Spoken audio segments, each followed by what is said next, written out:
Pemirsa, sudah bersama kami saat ini adalah Ganjar Pranowo. Mas Ganjar, apa kabar? Baik, Mbak Silvia. Bagaimana Mas Ganjar, kelihatan lebih happy sekarang? Alhamdulillah sehat. Sehat ya? Banyak olahraga. Lega? Lega sudah? Oh, dari dulu kita lega saja. Tidak ada beban? Saya berkontestasi sudah cukup sering, beberapa kali. Baik untuk diri saya sendiri maupun membantu kawan-kawan. Jadi ini sebuah kontestasi yang biasa saja. Oke. Mas Ganjar, senang sekali kami bisa melihat Mas Ganjar datang ke Metro TV. Dan tentu saja Mas Ganjar pasti 1 minggu terakhir sudah banyak sekali ditanya wartawan soal sikap terbaru dari Mas Ganjar yang mengatakan akan berada di luar pemerintahan. Masalahnya Mas Ganjar, itu statement itu keluar begitu cepat. Bahkan sebelum PDI Perjuangan memutuskan. Jadi ada apa Mas Ganjar?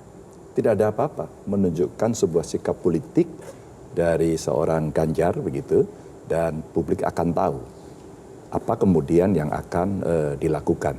Maka para pendukung saya pasti dia akan membuat catatan, oh yang saya dukung punya sikap yang jelas, ya, tidak menunggu-nunggu, dan tentu saja ini memberikan pengharapan kepada yang lain.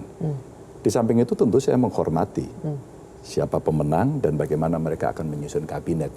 Pasti yang di sana juga ramai. Saya kira kita membaca berita juga kan, mengikuti Metro TV juga sama. Pemberitaannya sama kok. Berapa kursi, berapa jumlah kabinet, apakah ini cukup bisa mengakomodasi yang lain.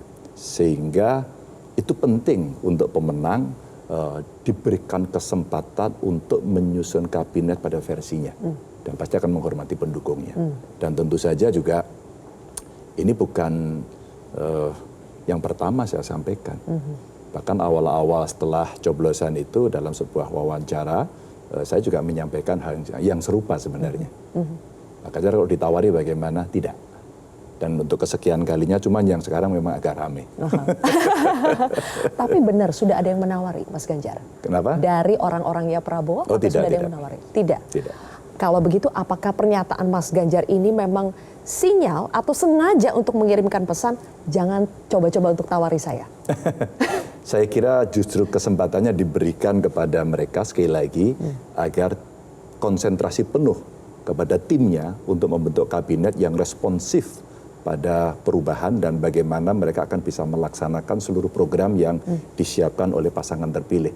Jadi konsentrasi yang bisa diberikan ke sana akan mengurangi pikiran-pikiran mau ngajak siapa ya. Gitu.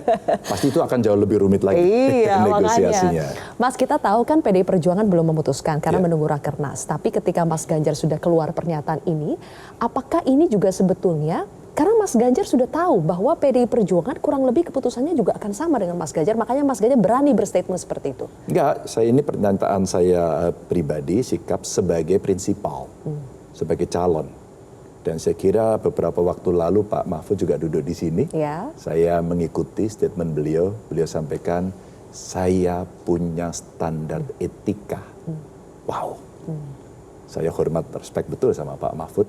Dan saya kira hati kami sama pada soal itu. Nah, kalau partai, insya Allah kan akhir Mei ini kita akan ada Rakernas. Nanti akan ada keputusan di sana. Jadi sebagai anggota partai tentu saya akan mengikuti apa yang akan diputuskan dalam proses politiknya, tapi sebagai prinsipal, sebagai kandidat, saya harus menyatakan itu untuk memberikan sebuah kepastian, sikap politik yang jelas. Sikap politik dari seorang Ganjar. Tapi banyak yang membaca bahwa Ganjar berani bersikap seperti itu karena PDI Perjuangan juga sudah banyak mengeluarkan sinyal akan bersikap seperti itu. Benar tidak Mas Ganjar? Spekulasinya tentu bisa saja.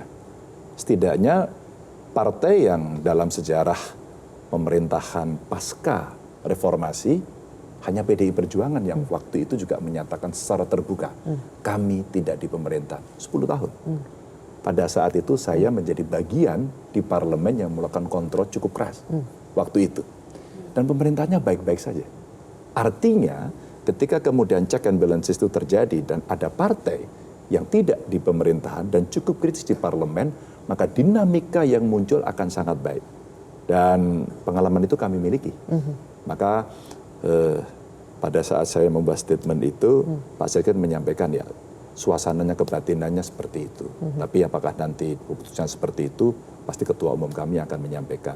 Dan kalau saya melihat Bu Mega concern betul pada proses pemilu kali ini. Ya.